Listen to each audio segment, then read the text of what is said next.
Hello everyone, my name is Nicoya, and today we are going to talk about my new sewing machine. Not that one.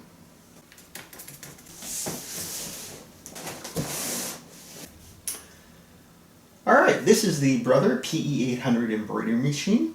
It actually only embroiders, it doesn't sew, so we are going to make some fun designs with it. Now, I picked this up on eBay for a song because it is broken. And I'm going to fix it by simply plugging it in and turning it on.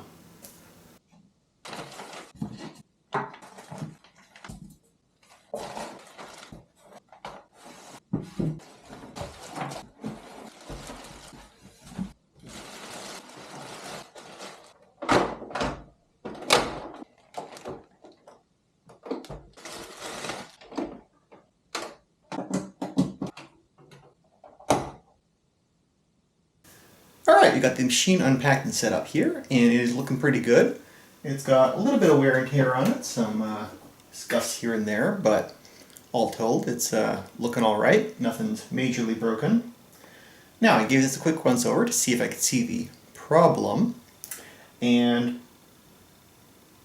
I have to admit I was a little bit optimistic, but I think we can survive this little setback.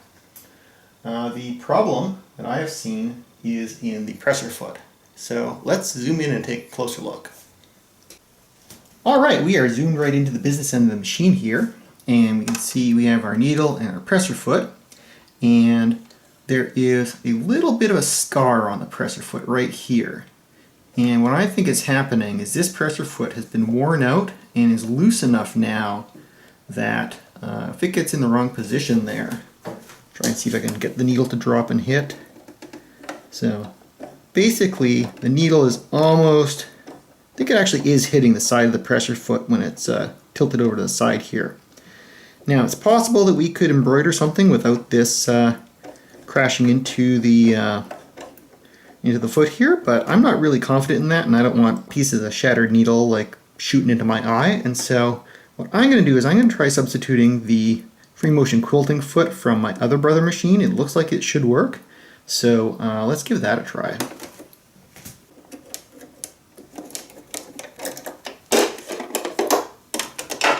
As you can see right here is where we're getting our needle strikes. So chances are that, this is feeling pretty loose.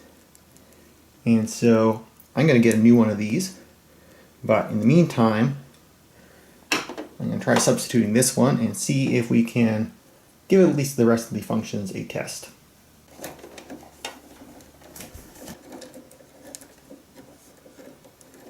Now to get the hoop under here, we're probably going to have to lift this up manually, which is a bit annoying, but otherwise, I believe this should do the job. Actually, we can just lift up the presser foot a little higher and that should be enough room to clear. So I'm going to power this on, probably do like a factory reset on it and stuff, and we will come back here. We're ready to give this a test.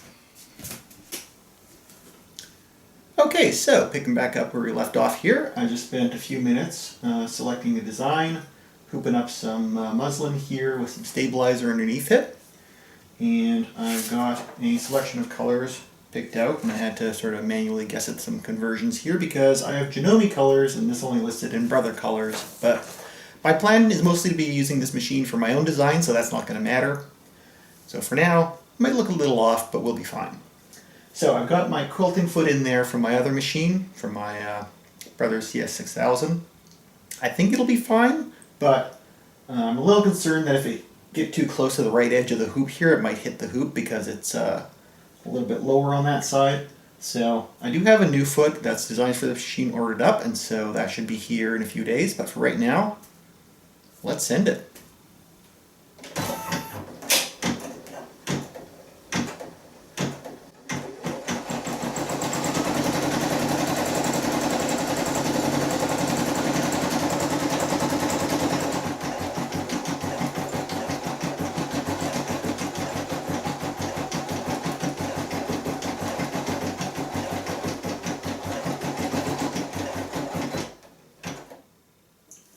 Looks alright so far. I'll bring you back if it breaks.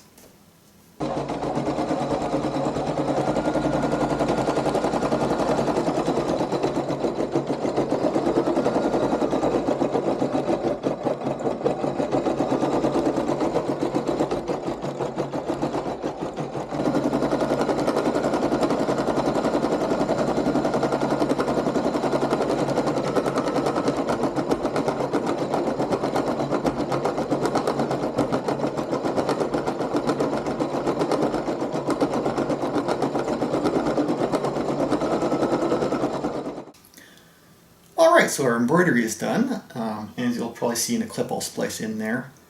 I did have the presser foot running up against the side of the frame here, and so with the proper presser foot in there that won't be an issue, but we managed to get through this without completely crashing the machine. I did have one instance where the thread cutter wouldn't cut the thread. Don't know what was going on with that, but I was able to snip it and change the threads just fine.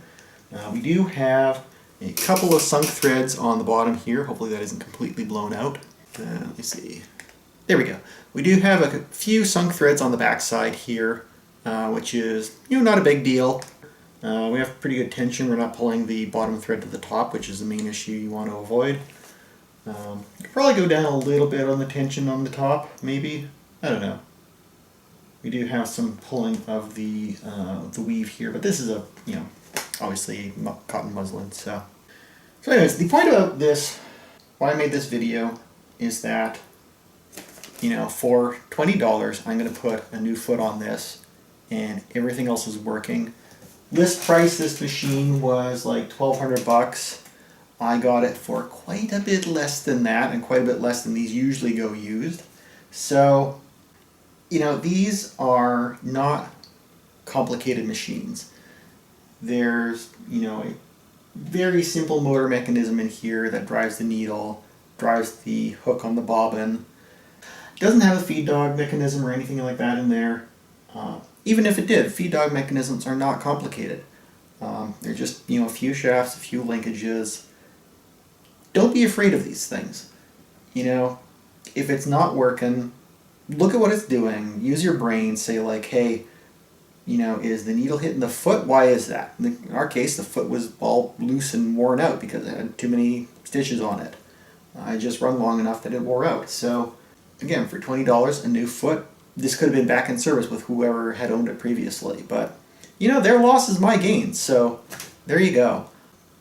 So if you see a machine like this, sitting on the used market, and someone's like, doesn't work, works just fine. So I'm probably going to quilt this up into a coaster or something, and I'm not going to delay this video getting it out for you to see that. Instead, I'll just thank you guys for watching, and I'll hopefully see you next time.